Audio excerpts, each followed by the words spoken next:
Assalamualaikum warahmatullahi wabarakatuh. Pagi anak-anak, pagi ini Bu Tati akan bercerita kisah Ali bin Abi Thalib, sang pemberani. Marilah kita dengarkan sama-sama kisahnya. Ali adalah putra dari Abu Thalib, paman Nabi Muhammad SAW. Karena ayah Ali, Abu Thalib, banyak anak dan tidak punya cukup harta, sehingga Ali diajak tinggal bersama Nabi Muhammad SAW. Ketika berusia 10 tahun, Ali menyatakan keislamannya, sehingga Ali merupakan salah satu dari orang yang pertama memeluk Islam.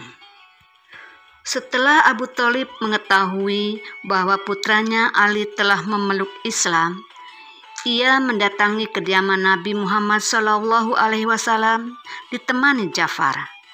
Ketika itu Nabi Muhammad SAW dan Ali sedang melaksanakan salat berjamaah. Setelah selesai salat, Ali mendekati ayahnya Abu Thalib. Ali berkata, "Wahai ayahku, aku telah memeluk Islam." Abu Thalib pun memandangnya penuh cinta dan berkata, "Wahai putraku, bahwa ia Nabi Muhammad telah mengajakmu pada kebaikan, maka ikutilah." Selama 13 tahun lamanya, Ali hidup dan tinggal bersama Rasulullah SAW di Mekah. Ia selalu menemani beliau melaksanakan salat di Bukit Mekah. Pergi bersama Rasulullah ke rumah Al-Arqam bin Abi Arqam untuk mengajar kaum muslimin tentang Islam. Ketika yang lain hijrah ke Abasyah, Ali menemani Rasulullah tetap tinggal di Mekah, menghadapi kekejaman dan kezaliman orang-orang Quraisy yang ingin menghentikan penyebaran Islam. Allah memerintahkan Rasulullah untuk hijrah ke Yathrib. Sebelum pergi, Rasulullah memanggil Ali. Rasulullah berkata kepada Ali, "Malam ini aku akan hijrah ke Yathrib. Tidurlah kamu di tempat tidurku dan pakailah selimut ini. Insya Allah tidak akan terjadi apapun terhadapmu." Tanpa pikir panjang, Ali menuruti perintah Nabi. Ketika sudah malam, dengan seizin Allah, Rasulullah dan Abu Bakar keluar rumah tanpa diketahui oleh seorang pun. Padahal waktu itu rumah sudah dikepung oleh pasukan Quraisy. Pagi harinya, pasukan Quraisy masuk ke dalam kamar Rasulullah. Dilempari kasur Rasulullah.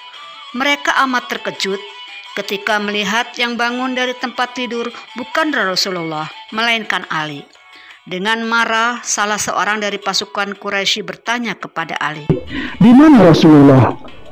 Dengan tenang Ali menjawab, Rasulullah telah pergi meninggalkan Mekah dari semalam.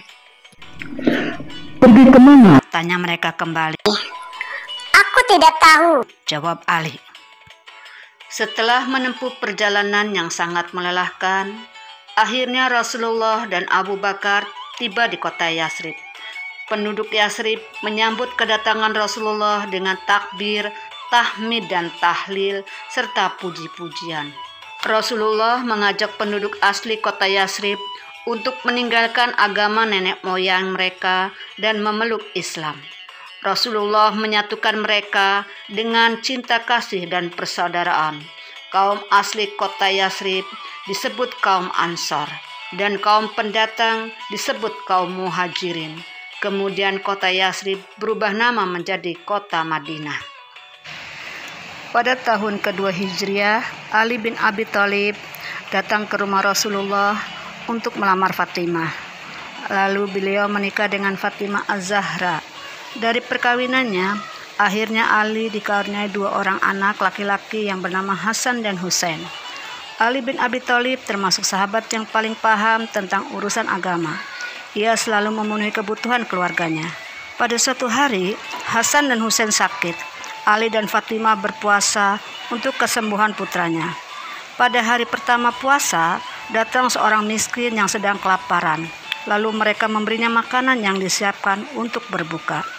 Dengan perbuatan baiknya itu, Allah Subhanahu wa Ta'ala memuji Ali dan Fatimah melalui firman-Nya yang diwahyukan kepada Rasulullah SAW. Karena persaudaraan yang dibangun Rasulullah, kaum muslimin menang dalam perang Badar melawan orang-orang Quraisy, termasuk di dalamnya yaitu Ali bin Abi Thalib. Ia merupakan pejuang termuda dari pejuang-pejuang lainnya. Pada tahun ketiga Hijriah, terjadilah perang Uhud. Diberitakan bahwa kaum kafir Quraisy akan melakukan penyerangan untuk menghancurkan kota Madinah serta memerangi kaum muslimin. Mendengar rencana tersebut, Rasulullah mengumpulkan kaum muslimin dan memerintahkan mereka menyiapkan pasukan untuk menghadapi kaum kafir Quraisy. Rasulullah menyiapkan 1.000 orang tentara muslim, sedangkan kaum kafir menyiapkan 3.000 tentara. Peperangan dimulai dengan perang tanding 1 lawan 1. Ali menghadapi Talha bin Abi Talha dan Talha pun meninggal. Dengan seizin Allah, kaum muslimin mengalami kemenangan.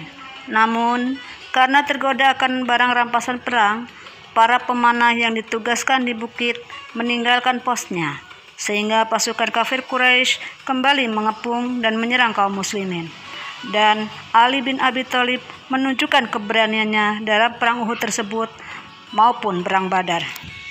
Sepeninggalnya Utsman bin Affan, para sahabat berkumpul dan memilih Ali bin Abi Thalib sebagai khalifah. Abdullah bin Abbas pergi memberitahu Ali bin Abi Thalib yang sedang memperbaiki sandalnya. Abdullah kaget dan berkata kepada Ali, Wahai putra pamanku, kaum muslimin hendak membaiatmu sebagai khalifah. Mengapa engkau masih sibuk memperbaiki sandal? Ali menjawab pertanyaan Abdullah dengan penuh percaya diri dan tenang. Aku tidak menginginkan kekuasaan. Sesungguhnya pemerintahan lebih ringan daripada sandal ini. Karena dengan ini, aku akan mendengarkan kebenaran dan menumpas kebatilan. Selama Ali menjadi khalifah, terjadi beberapa kali pertempuran antara sesama kaum muslimin, yaitu Perang Unta dan Perang Siffin. Perang Unta, di mana Ali memerintahkan pasukannya untuk memukul punggung unta yang ditunggangi Siti Aisyah, sehingga tergeletak di bawah tanah. Tetapi beliau mengingatkan agar jangan sampai terkena istri Rasulullah tersebut. Pada malam Jumat, tepatnya tanggal 27 Ramadan, ketika Ali sedang melaksanakan sholat subuh, Ibnu Mutajam membunuh Ali ketika beliau sedang sujud. Lalu oleh para sahabat, Ali dibawa ke rumahnya. Namun racun yang terkandung di dalam pedang Ibnu Mutajam benar-benar sudah menjalar ke dalam tubuh Ali bin Abi Thalib, sehingga beliau meninggal dunia. Innalillahi wa inna ilaihi rajiun. Itulah kisah Ali bin Abi Thalib. Mudah-mudahan anak-anak bisa mencontoh beliau dan menjadi idola anak-anak.